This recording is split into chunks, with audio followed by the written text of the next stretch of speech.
Tapi Ompong, terpaksa kamu kutinggal beberapa hari. Ayu merengek terus ingin ketemu Panji Ketawang. Kami mau ke Majapahit. Kamu jangan sedih ya. Aku akan selalu setia padamu.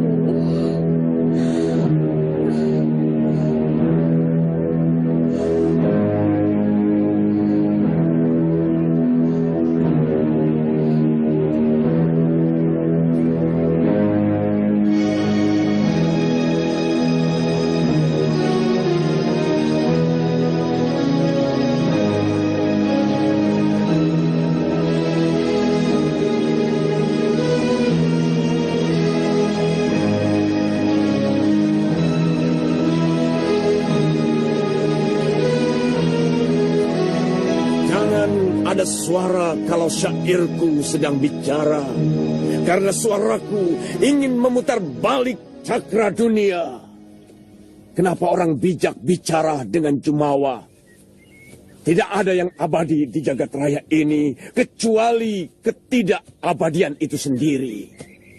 Padahal duka hidupku abadi, luka hatiku abadi. Pagi mengusir malam, siang menghardik embun, dan malam menelan matahari juga abadi. Dari waktu ke waktu, sampai ratusan abad sejak alam Mayapada digelar para dewa. Dendamku pada Kamandanu juga abadi. Begitu juga dendamku pada nasib juga abadi. Oh, akan kutebar gelembung dendam Rahwana menyebar ke seluruh Mayapada, menutup kayangan di puncak Mahameru.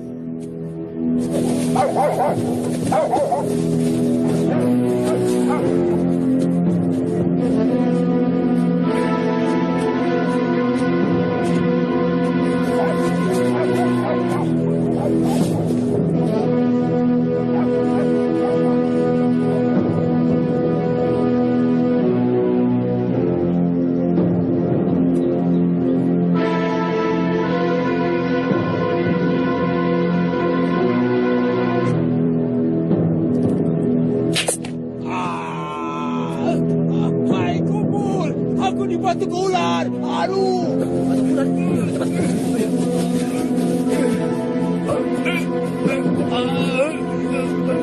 Wah, ular sendok. Bahaya. Cepat ikat yang keras di atas lututnya dan segera cari dukun. Cepat ikat, goblok. Cepat cari dukun, cepat. Mungkin di desa terdekat.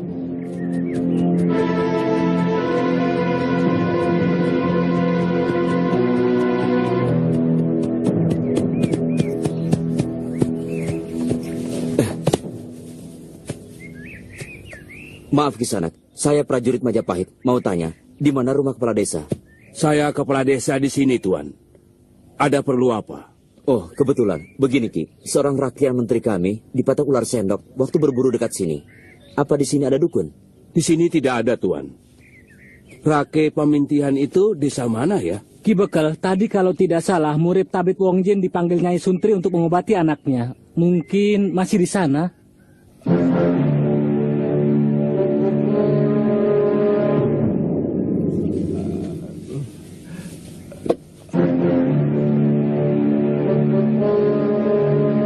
Gusti, Rasembuyu sudah datang. Suruh cepat dia masuk. Saya sudah tidak tahan.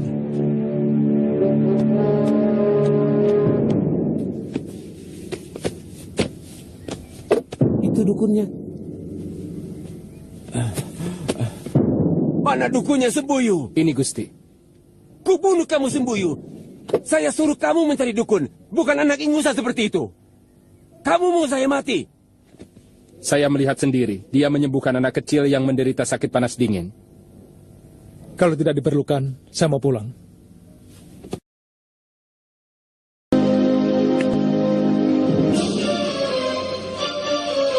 kematian adalah kidung indah kehidupan. Mayapada, lumuri wajahmu dengan darah. Kematian dalam nafasku. Kematian di setiap langkahku. Ajar. Kamu sengaja mencari gara-gara, anak geblek. Jangan salahkan Raga Runting kalau akan menghukummu. Siapapun namamu, aku tidak pernah peduli. Akan kubuktikan bahwa pendekar syair berdarah akan menguasai seluruh jagat persilatan. Sana, ayo, sana.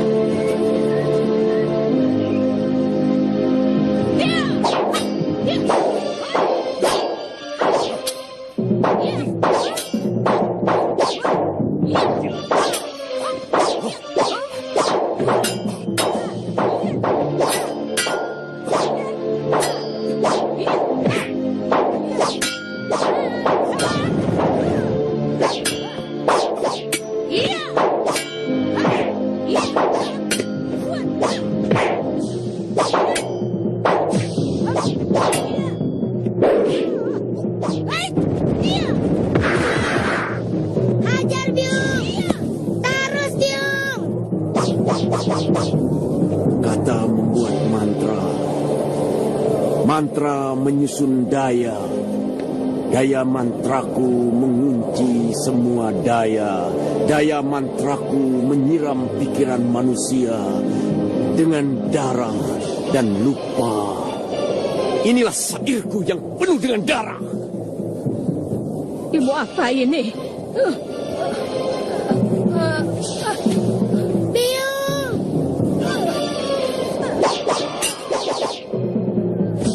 Biung!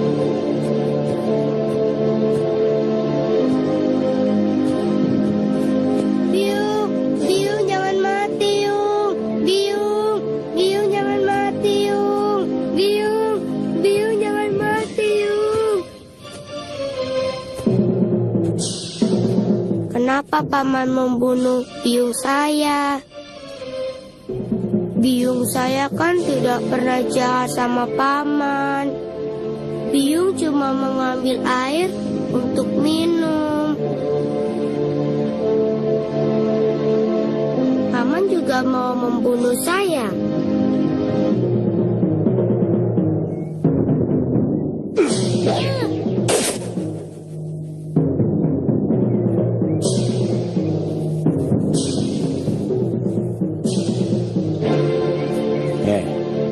Ular itu yang hampir saja membunuhmu. Aku tidak percaya orang tua ini biungmu.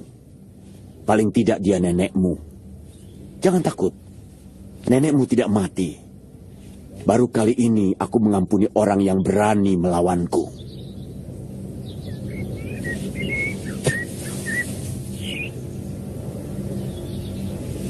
Aku mimpikan lautan darah menggenangi mata kakiku. Tapi hati masih saja rapuh menggerogoti alam rasaku. Aku mimpikan 1000 tangan dewa mencekik urat nadiku. Dan segera kuarungi lautan api nerakamu. Tapi masih kau sisakan sebutir kecil belas kasih di sudut hatiku. Oh, tidak bosan-bosannya kau menyiksaku, dewa. Kau siramkan api neraka dalam kehidupan yang Biung, masih paman itu seram sekali ya, Yung.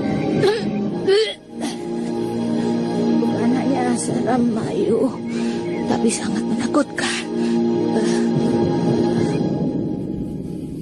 Tanca, ingat, kau harus bisa membawa diri. Kehidupan di Kedaton tidak seperti di desa. Di sana kamu harus memelihara sopan santun dan juga belajar basa-basi, ya? Sebenarnya saya lebih suka tinggal di desa ini, Kakak Mai. Terus terang, saya sangat berat harus meninggalkan Kakak Mai. Tanca, kau harus mulai untuk menghadapi hidup ini.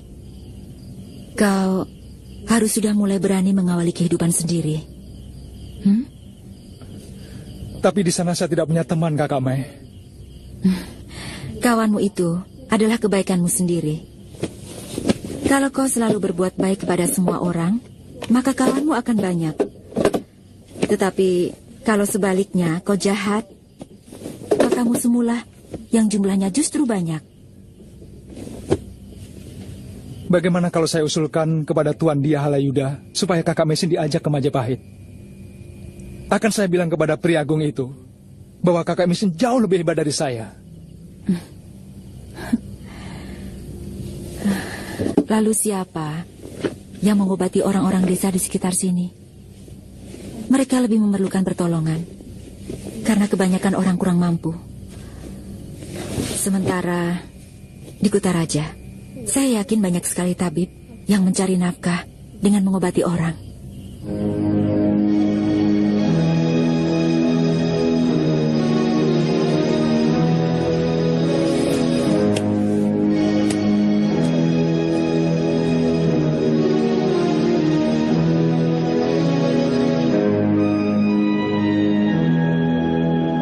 Sebenarnya, saya kangen kepadamu, Kakang Kamandanu. Saya dengar Kakang sudah enak di sana. Tapi saya takut mengganggu kebahagiaanmu dengan Sakawuni. Saya tahu Rangan Seribu juga sangat mencintaimu. Tanja, ada apa? Kakak Mai punya kenalan di Majapahit. Kan tadi kakak sudah bilang, kau akan punya banyak kenalan kalau kau selalu berbuat baik. Tapi kalau kau mendapat kesulitan, kau boleh mencari orang yang bernama Arya Kamandanu di sana. Mungkin dia sudah menjadi orang penting. Kakak Mai kenal dia? Dia pasti kenal saya.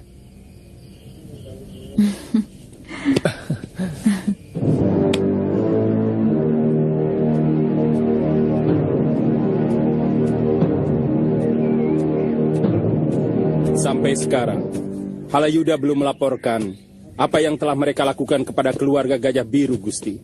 Saya dengar dari Empu Wahana, dia malah sedang berburu di hutan dekat Pasuruan. Mungkin dia salah menafsirkan sabdaku tentang penghukuman kepada kerabat Paman Gajah Biru yang katanya mau membunuhnya itu sebagai hak mutlak tanpa memberitahukan pada saya. Ada orang dalam kepatihan yang melihat Kamandanu dan Sakawuni kemarin sore sudah pulang, Gusti. Mungkin hari ini dia Halayuda juga akan datang. Kalau begitu, perintahkan semuanya menghadap saya di balai persemuan, termasuk Kamandanu dan Sakawuni. Baik, Gusti.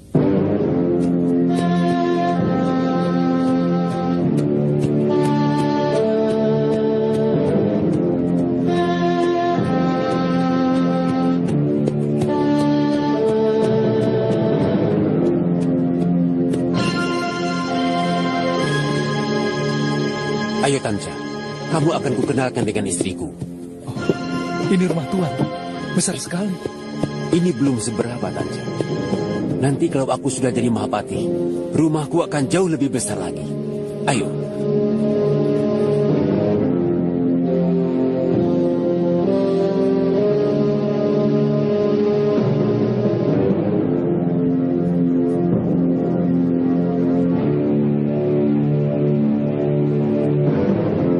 Desa ini seperti ketakutan. Sebenarnya ada apa ke sana? Bukan takut, tapi waspada. Iya, ada apa? Nyai orang mana? Orang Gunung Melirang. Mau kemana? Malah kamu yang tanya. Pertanyaan saya belum kamu jawab. Ditanya baik-baik kok marah.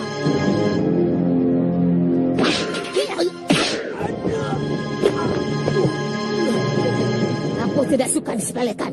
Jawab pertanyaanku. Iya. Begini, tadi malam ada pendekar gila. Dia membunuh 3 orang penduduk desa Hanyiru ini.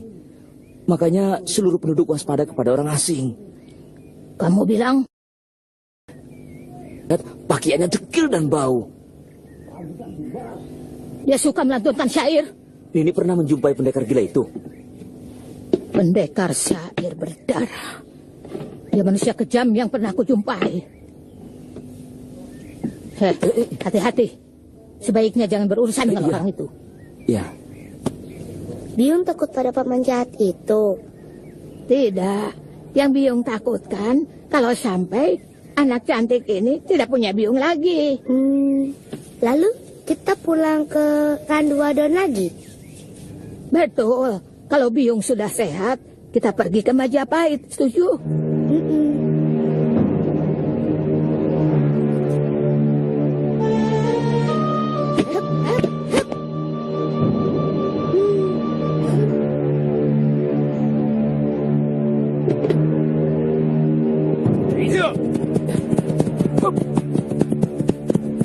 Sebaiknya kita jangan datang bergerombol seperti ini, Sudra Paloh. Paling tidak aku harus selalu sendirian. Karena sampai saat ini, aku masih dinyatakan sebagai penjahat. Dan terus-menerus mereka awasi. Aku takut kalian bisa ikut dicurigai. Padahal kita masih memerlukan gerak yang leluasa. Bagaimana tempo hari ini bisa menyelamatkan diri, sementara Kakang Tong Bajil tewas? Setelah Kakang Tong Bajil tewas, aku sudah tidak bernafsu lagi untuk mengadakan perlawanan. Di samping karena kandunganku sudah besar. Kubiarkan mereka mengepungku. Dan aku menyerah. Tapi istri Kamandanu mengampuniku. Mungkin sebagai sesama wanita, dia kasihan melihat keadaanku. Aku dibebaskan. Tapi dengan ancaman. Kalau aku masih melakukan perlawanan dan membuat kisruh, mereka akan menangkapku dan menghukum mati. Sekarang keputusannya bagaimana? Apa kita mau menginap di desa ini? Terserah kalian. Kalau tidak salah, desa ini bernama Hanyiru. Aku yakin mereka tidak akan mengenali aku. Tapi biar bagaimanapun, kita harus tetap terpisah. Sekarang, apakah kalian yang akan menginap di sana? Sementara aku menginap di dalam hutan, atau sebaliknya? Sebaiknya kita semua menginap di desa. Tapi seolah kita tidak saling mengenal. Itu juga bagus. Besok pagi, aku menunggu kalian di pasar desa. Kita lihat, apakah desa ini memungkinkan kita gunakan untuk menyusun kekuatan. Apakah tidak terlalu jauh dari kota Rajan ini? Memang. Tapi sebaiknya untuk langkah awal kita jangan terlalu mencolok. Sekarang, sebaiknya kalian masuk dulu. Begitu gelap, aku akan menyusul.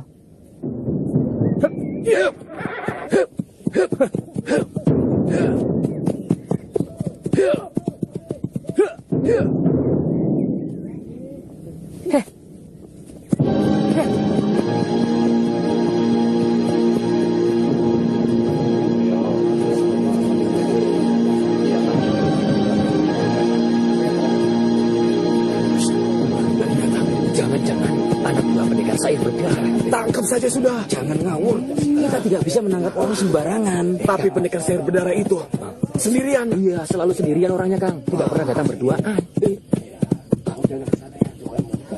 Tunggu. Kisanak mau kemana? Kami dari pendukuhan di Tengger, mau ke Majapahit, tapi kemalaman. Kami berniat menginap di sini. Jangan boleh kelurah. Jangan-jangan dia orangnya pendekar syair berdarah. Berbahaya, Ki. Begini Kisanak, sudah 3 hari desa ini dan beberapa desa yang lain di sekitar ini sedang terjadi rajapati.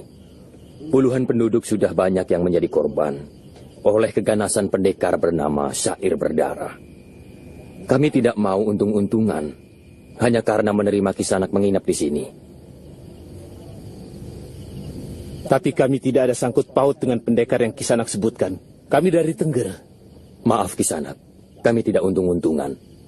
Lalu di mana kami bisa menginap? Agak sulit Kisanak. Saya yakin di desa tetangga pun Kisanak akan mendapat kesulitan. Kami terpaksa berbuat seperti ini. Padahal sebelumnya desa Hanyiru ini selalu ramah kepada pendatang. Saya harap Kisanak bisa memahami apa yang sedang menimpa kami. Berapa lama desa berikutnya bisa kami tempuh? Sepertinya percuma Kisanak. Seluruh desa di sekitar Gunung Kawi ini untuk sementara tidak akan menerima orang asing menginap. Terima kasih Ki. Ayo Jelung, Ayo.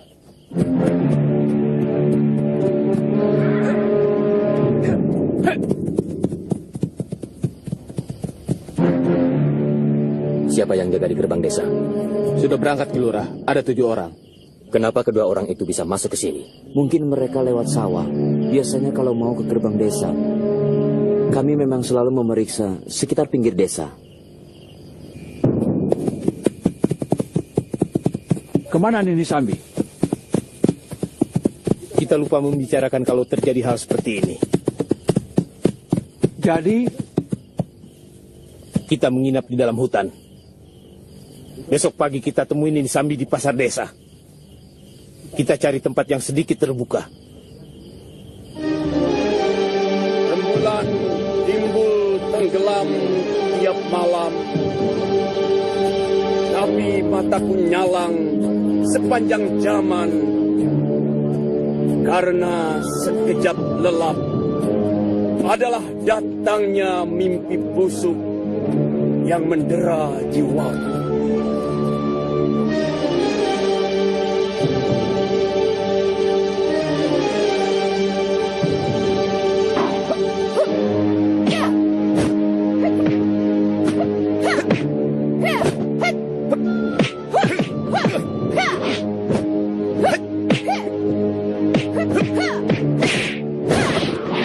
Jangan ikut campur Garangan. Aku ingin melumatkan orang gendeng ini dengan tanganku sendiri. Jumawa.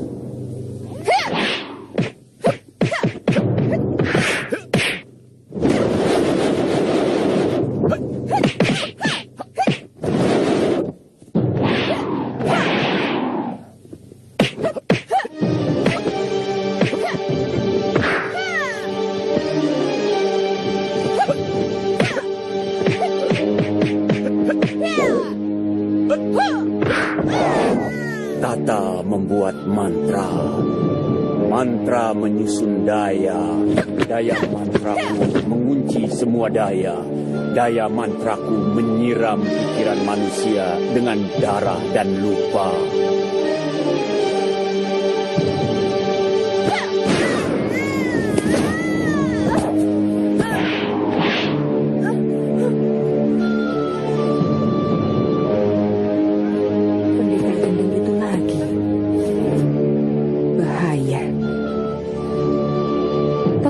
Dia masih mengenaliku dengan penampilanku seperti ini.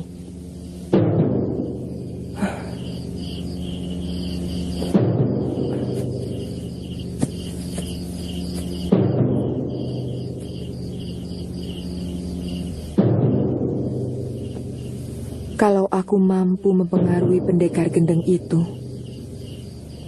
pasti Kamandanu dengan mudah bisa disingkirkan. Hidungnya memiliki daya lumpuh yang sangat hebat.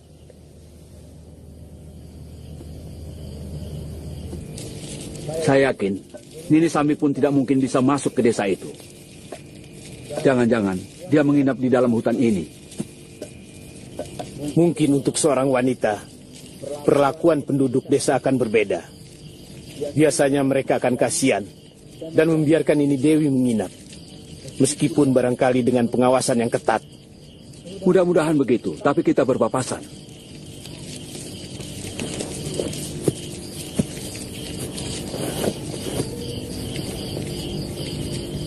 Sebenarnya saya ingin segera bisa melihat kota Raja Majapahit. Kabarnya istana Sang Prabu sangat besar dan indah. Dan rakyatnya hidup sangat makmur. Aku juga ingin ke Majapahit. Oh, ternyata ada orang di sini. Maaf. Dari tadi saya tidak melihat di sana. Silakan bergabung dengan kami. Di sini lebih hangat. Kisanak pasti bukan penduduk desa itu. Makanya tidak diperbolehkan masuk. Aku bisa kalau aku mau. Tetapi malam ini aku sedang malas diganggu. Kalian pendekar.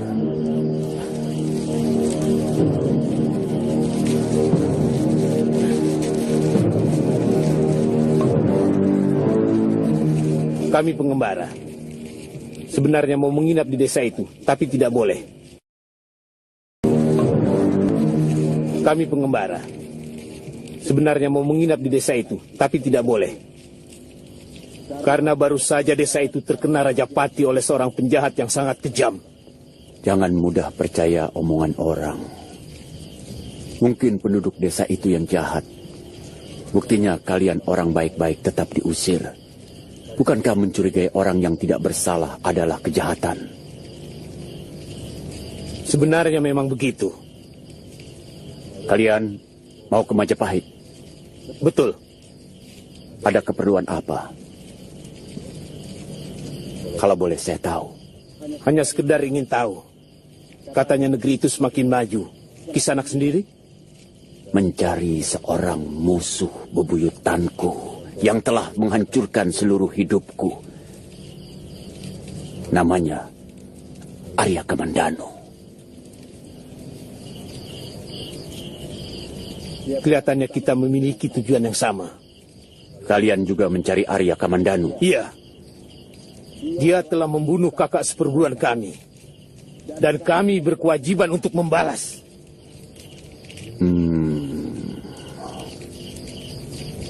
Kalian telah berbohong kepadaku. Ternyata kalian bukan sekedar pengembara. Aku tidak suka ditipu.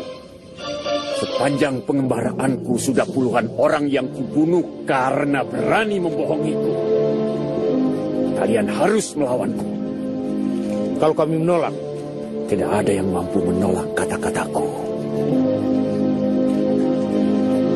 Siapa kamu sebenarnya? Aku, anak haram kegelapan. Pendekar sayur berdarah. Dia Rajapati itu. Dari dendam. Dia bukan orang sembarangan.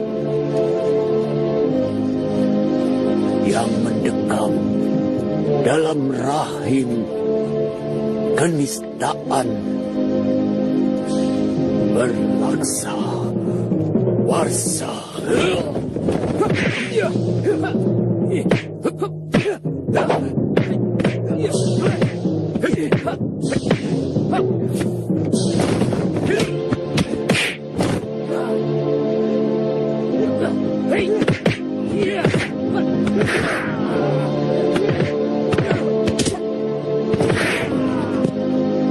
Darahku api, keringatku api, nafasku api.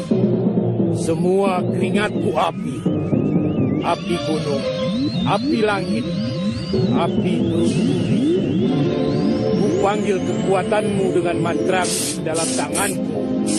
Segara Geni. Ya!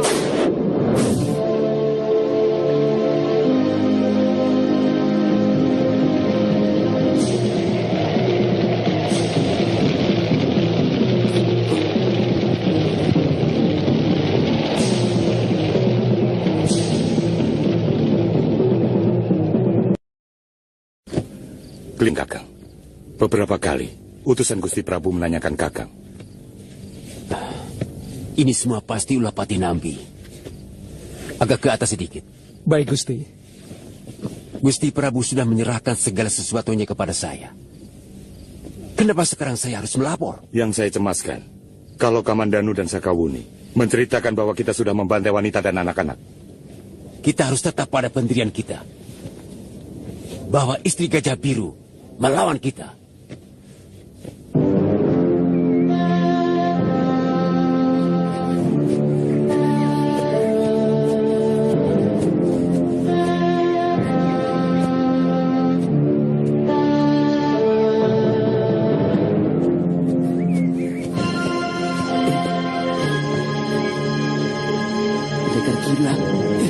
Tolong!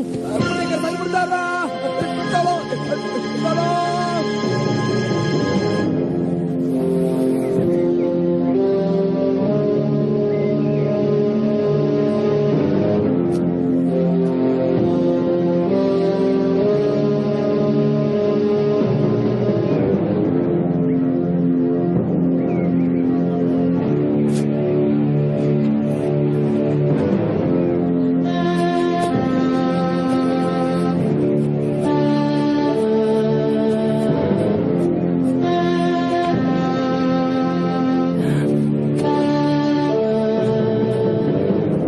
Kisanak. Saya mau dibunuh orang-orang desa itu.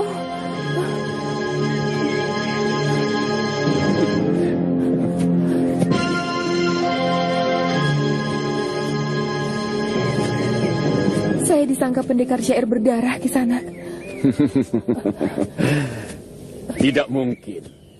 Aku tidak pernah sembunyi-sembunyi dalam membunuh orang. Secara gamblang aku membunuh orang yang berani menghinaku. Tapi, oh, ternyata Tuanlah pendekar syair berdarah itu. Melihat sikap penduduk yang kasar dan penuh curiga seperti itu, saya bisa mengerti tindakan Tuan kepada mereka.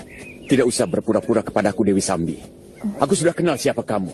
Bahkan kamu pernah kulumpuhkan beberapa waktu yang lalu.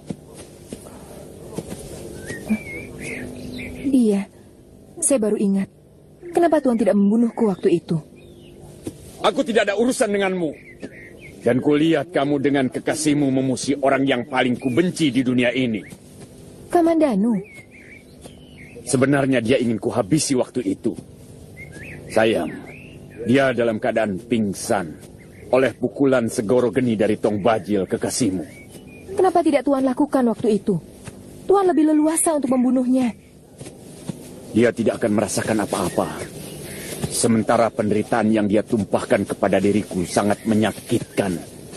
Hampir separuh hidupku. Kedengarannya dendam Tuan kepada Kamandanu begitu besar. Mungkin sebesar itu pula dendam saya kepadanya. Dia telah membunuh kekasih saya beberapa pekan sesudah kejadian itu. Jangan coba-coba kau menyentuh dia, Sambi.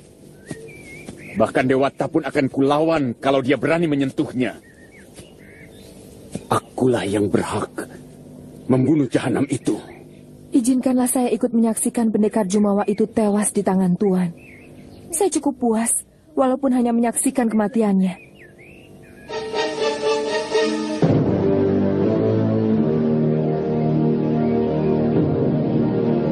Tuan mau kemana? Bukan urusanmu. Saya dengar dari Kamandanu, kamu melakukan hal yang tercela, Tumenggung. Maaf, hamba kurang mengerti, Gusti Prabu. Katakan, Kamandanu. Seorang wanita tanpa senjata dan 3 orang anaknya yang masih kecil-kecil telah dibantai oleh tentara kita tanpa belas kasihan. Ampun, Gusti Prabu. Mungkin Kamandanu tidak tahu bahwa wanita itu adalah istri Gajah Biru. Dan 3 orang anaknya itu adalah anak Gajah Biru.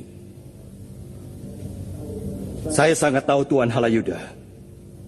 Artinya kamu pun tahu bahwa dia adalah pemberontak yang sedang menyiapkan untuk membunuh saya.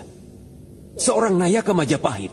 Maaf, apa sudah dibuktikan bahwa orang yang mau membunuh Tuan adalah perintah dari istri Gajah Biru? Kenapa istri Gajah Biru ikut melarikan diri kalau memang tidak bersalah? Dugaan saya. Jangan menduga-duga. Tidak bersalah. Jangan menduga-duga.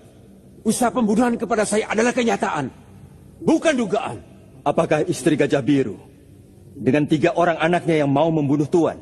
Siapapun bisa mengupah orang untuk melakukan pembunuhan. Dan menurut Undang-Undang Kutala Manawa, itu sama hukumnya dengan pembunuhnya sendiri. Kalau memang istri Gajah Biru mau membalas dendam, kenapa baru sekarang? Ingat peristiwa penumpasan Gajah Biru dan juga Paman Lembu Sora? Sudah berlangsung sangat lama. Lebih dari 5 tahun. Keliru kalau hal itu kau tanyakan padaku, Kamandanu. Mestinya kamu tanyakan kepada perempuan itu. Kemudian, bagaimana dengan kedua putrinya? Apakah mereka mengupah orang untuk membunuhmu? Tuan Nambi, tidak bijak sesama Nayaka. Tuan menyudutkan saya. Saya peringatkan, Tumenggung, bahwa tindakan pasukanmu dengan membantai 2 putri Gajah Biru adalah tindakan sangat tidak terpuji. Memalukan. Ini tidak boleh diulang lagi. Mengerti? Maaf, Tuan Patih. Saya berjanji untuk lebih mengawasi dan memperingatkan bawahan saya. Sebenarnya, yang ingin saya serahkan kepada Halayuda adalah menghukum orang yang mau membunuhnya. Itu saja. Artinya, laporan tentang penangkapan ataupun penghukuman harus segera kamu laporkan kepadaku. Karena tentara yang membantumu adalah tentara Majapahit, bukan tentara pribadimu. Ampun Gusti Prabu. Saya mohon maaf atas kealpaan saya. Terus terang, rasa lega karena mampu menghancurkan musuh dalam selimut itu membuat saya agak lupa diri. Sehingga saya lupa melapor kepada Gusti. Alih-alih pergi berburu.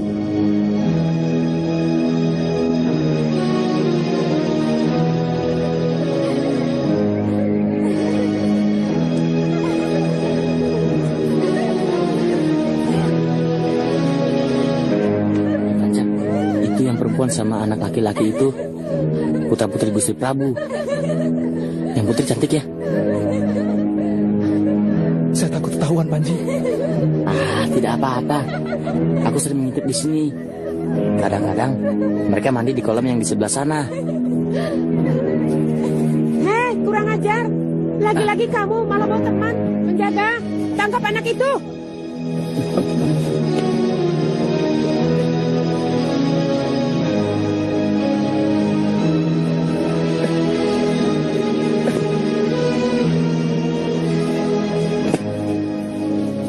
Kamu lagi, Panji. Yang satu ini siapa? Ini Ratanca. Biar masih muda begini, tapi dia tabib hebat. Dia tabib pribadi Gusti Halayuda. Kali ini saya tidak bisa mengampuni kamu. Kamu harus dilaporkan kepada Gusti Rakyat Demung. Berapa kali Paman sudah bilang, masuk daerah keputraan itu dilarang. Hukumannya sangat berat, Panji. Sangat berat. Kalau kamu orang dewasa, pasti sudah dihukum pancung. Ada apa sebenarnya? Sepertinya kamu sengaja mau mempermalukan dan merusak nama pamanmu sendiri. Kamu tahu akibat perbuatanmu. Sudah beberapa kali paman ditegur oleh Gusti Pati. Bahkan oleh Gusti Prabu sendiri.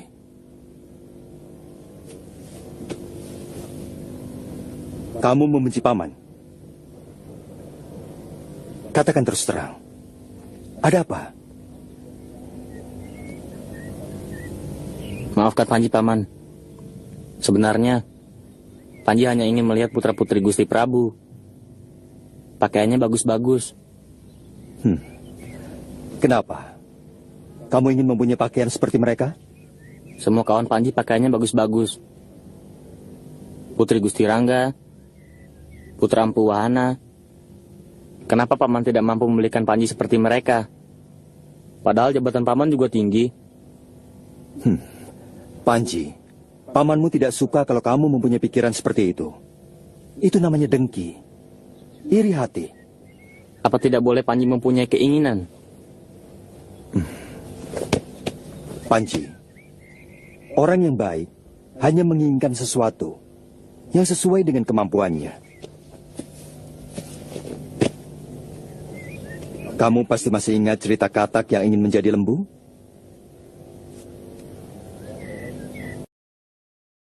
Bukan badannya terus, hingga akhirnya tubuhnya pecah. Karena suratan seekor katak sudah ditentukan dewata. Besar badannya tidak lebih dari genggaman orang. Maafkan Panji, Paman.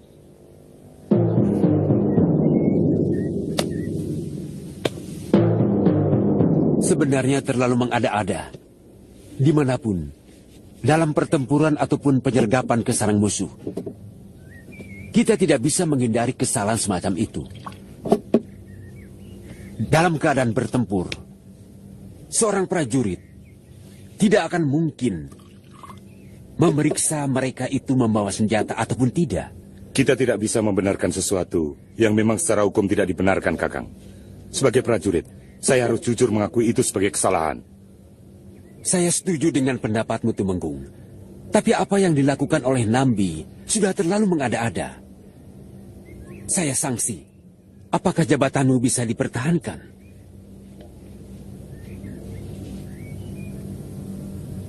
Apapun keputusan dari Patih Nambi, akan saya terima dengan tulus. Selagi itu merupakan keputusan Gusti Prabu. Saya tidak akan membiarkan kedengkian merajalela di Majapahit. Saya akan membelamu mati-matian, Tumenggung.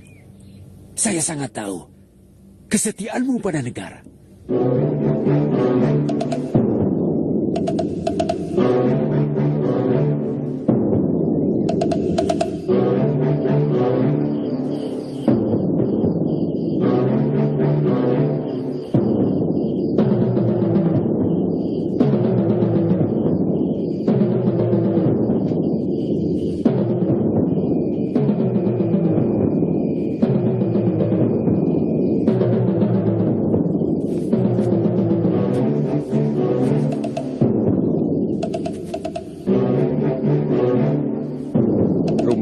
lambang kebahagiaan.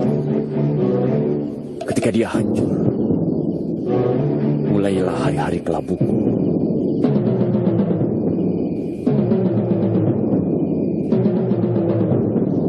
Kau Trivangga, kau benar-benar bukan anakku. Kau anak setan.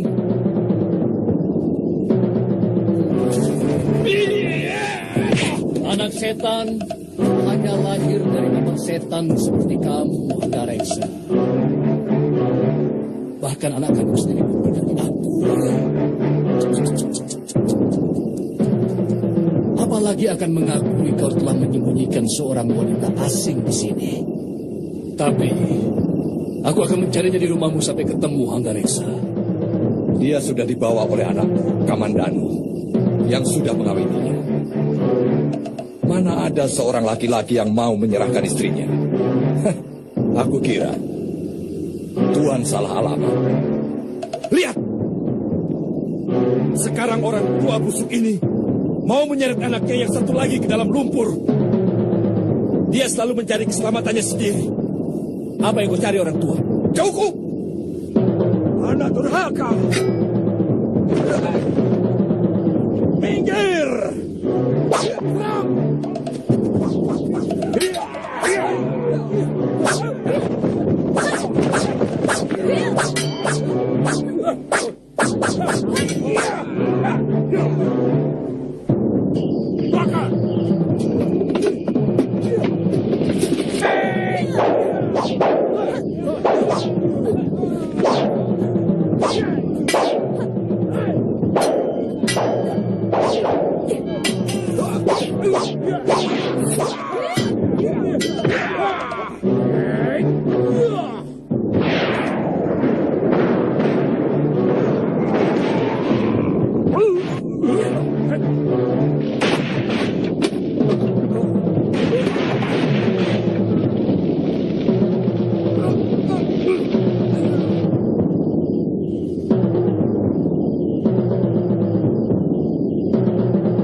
Kamu yakin yang kamu saksikan?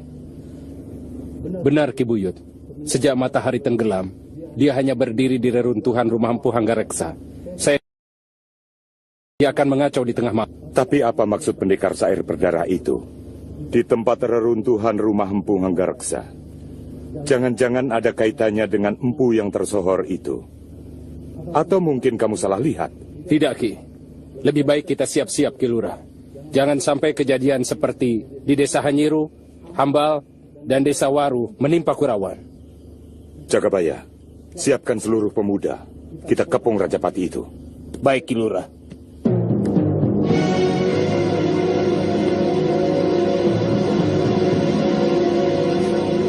Kau tahu arti sebuah dendam, Sambi?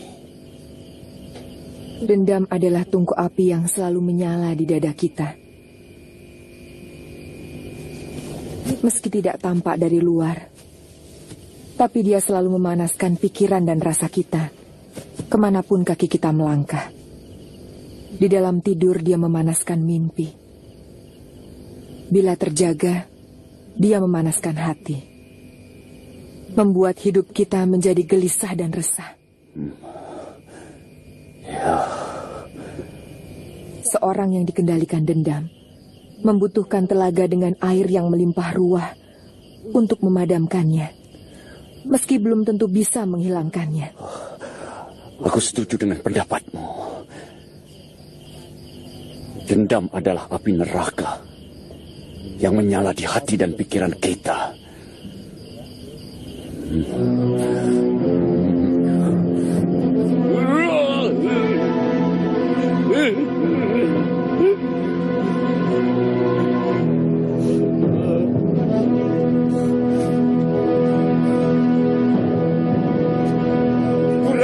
Yang jadi saksi karena dendam Sumatku bermula dari sini. Panas api-apinya memanggang kalbuku. Terbakar habis.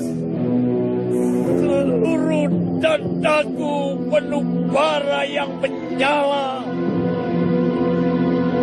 Tidak akan padam meski disiram dengan seluruh air telaga. Hanya kenangan darah yang mampu meredam, meski tidak akan membuat padam. Mayapada, akan kulumuri wajahmu dengan darah. Kematian dalam nafasku, kematian di setiap langkahku. Hei Sarkam, jangan lari, pengecut! Itu orangnya Ki Buyut. Suruh anak buahmu pulang, Buyut Tepusrana. Kisanak mengenalku. Rupanya kau yang menjadi lurah desa sekarang. Aku mengenal Kurawan sampai ke batas-batas desanya. Karena itu tidak usah memancing kemarahanku. Cepat, suruh anak buahmu pulang. Apa tujuanmu kemari? Aku tidak mau rakyatku kau jadikan korban nafsu membunuhmu. Aku tidak pernah menyakiti seekor semut pun, kecuali kalau dia berani menggigit kulitku. Aku tidak mau menyiram desaku sendiri dengan darah penduduknya. Karena itu, singkirkan mereka dari hadapanku.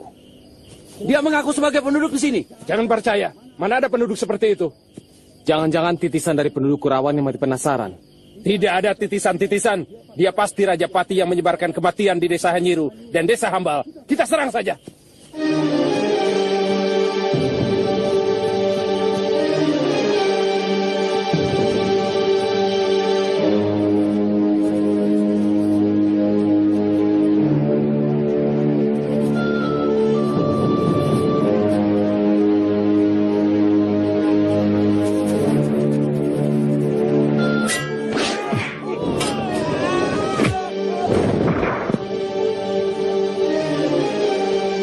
Aku tidak bertanggung jawab kalau rakyatmu akan mati semua, Ki Buyut. Kuperingatkan sekali lagi, kalian bukan tandinganku. Bahkan para wasu pun tidak akan mungkin bisa menandingi kesaktianku. Kelihatannya dia tidak main-main Jagabaya. Suruh anak-anak kembali ke balai desa. Baik, Ki. Dan lagi kita balik ke balai desa. Kacalah pada air telaga. Dia lebih jujur dari hati kita. Jangan coba menggapai bintang kalau tubuh setinggi pinggang. Jangan merasa harimau kalau bayang-bayang hanya kambing hutan. Air telaga tidak pernah dusta.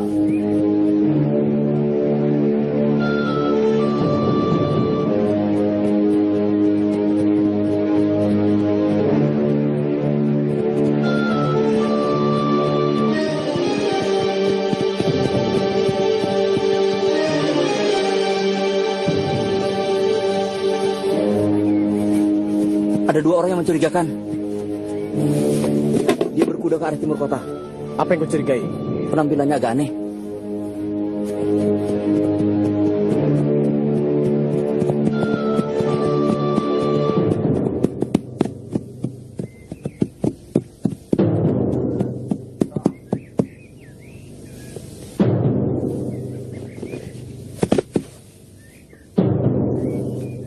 Kita cari orang untuk menyampaikan suratku pada Kamandanu.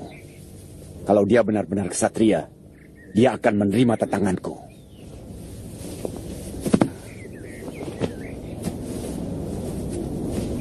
Kita perlu menanyakan rumahnya pada seseorang. Itu orangnya.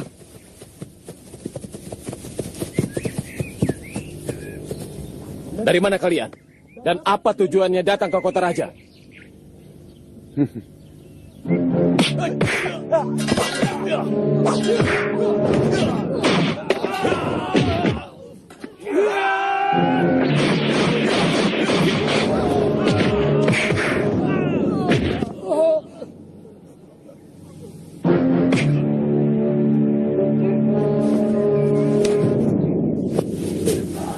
Berikan surat ini pada Kamandanu. Baik, Tuan.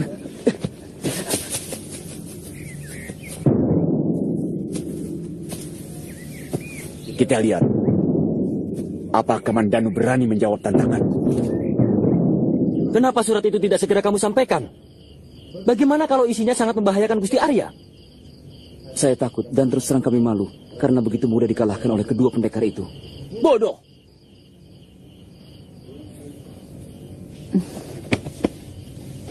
Akhir-akhir ini, saya ingin selalu dengan Kakang. Terkadang, kalau Kakang sedang sibuk di Kedaton, rasanya ingin sekali menyusul. Hawa orang sedang mengandung. Seperti itu. Tapi jangan diikuti. Kita harus tetap biasa-biasa saja. Kelihatannya Kakang akan semakin sibuk. Banyak laporan dari daerah bahwa ada Rajapati yang membuat petaka kematian dan sangat meresahkan penduduk. Tugas itu tidak harus untuk Kakang. Banyak pendekar dan senopati yang mumpuni di Majapahit ini. Saya tidak bisa menolak sebuah tugas. Bagaimana kalau kita tangani bersama seperti dulu? Siapa? Maaf, Gusti Arya. Ada surat untuk Gusti.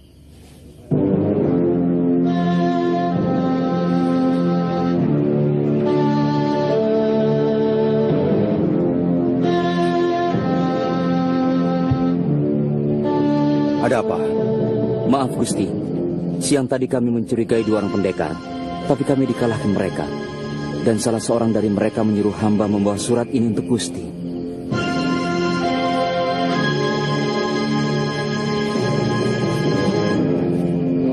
Kamandanu, kalau kamu benar-benar seorang kesatria, jawab tantanganku. Kutunggu kamu di desa Rambut Carat dekat Bukit Karang.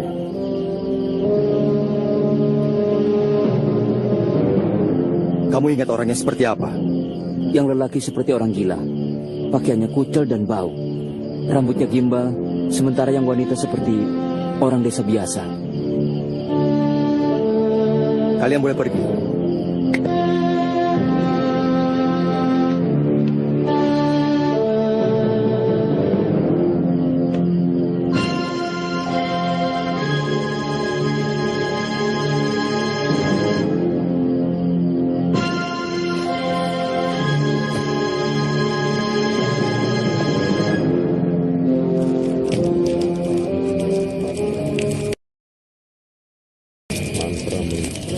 Kata membuat mantra.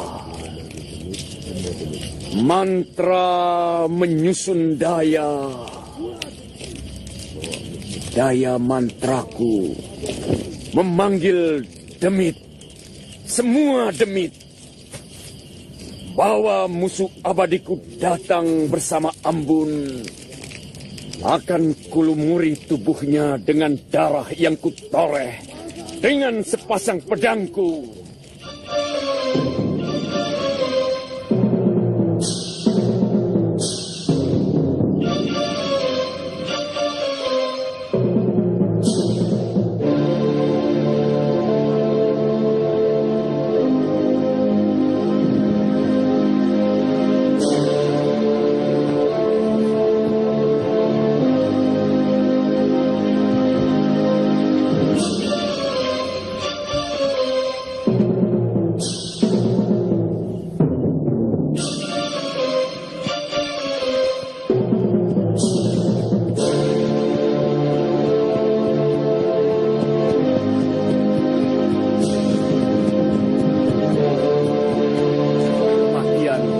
Adalah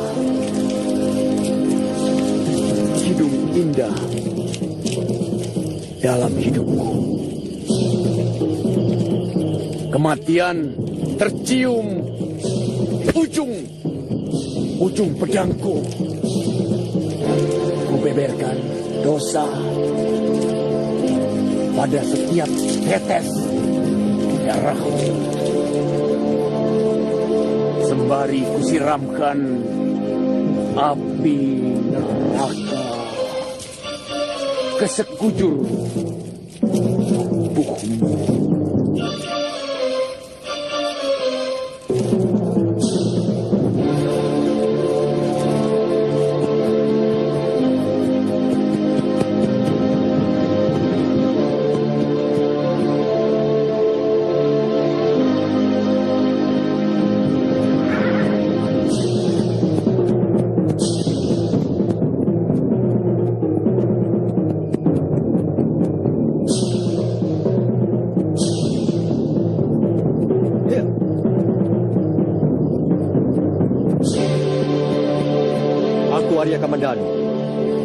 Kalian yang menantangku.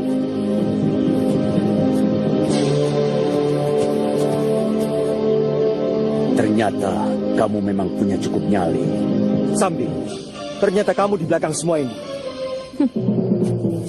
Matamu tajam, Kamandanu. Menyesal aku mengampuni kamu waktu itu. Sekarang siapa yang menjadi pelindungmu? Aku yang menantangmu. Aku yang menggumpalkan dendam menggunung dalam dadaku.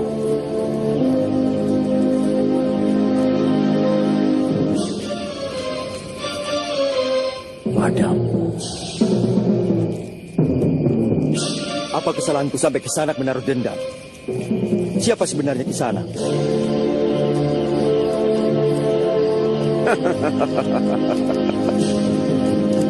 Kamu akan tahu siapa aku ketika nyawamu sudah hampir lepas dari tubuhmu. Cepat, cabut pedangmu.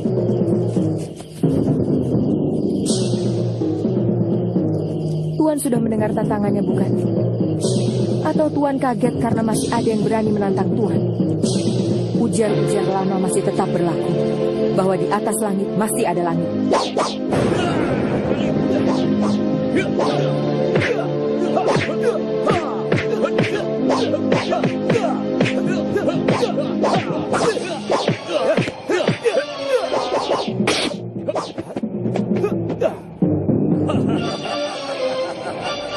Kaget. Itu baru peringatanku yang pertama dari 1000 seranganku yang dahsyat. Mayapada, akan kulumuri wajahmu dengan darah. Manusia yang paling terkutuk. Kematian dalam nafasku. Kematian di ujung-ujung pedangku.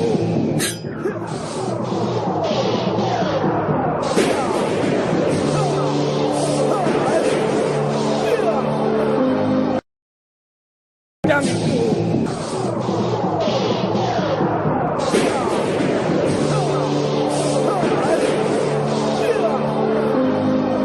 Kata membuat mantra. Mantra menyusun daya. Daya mantra mengisi semua daya. Daya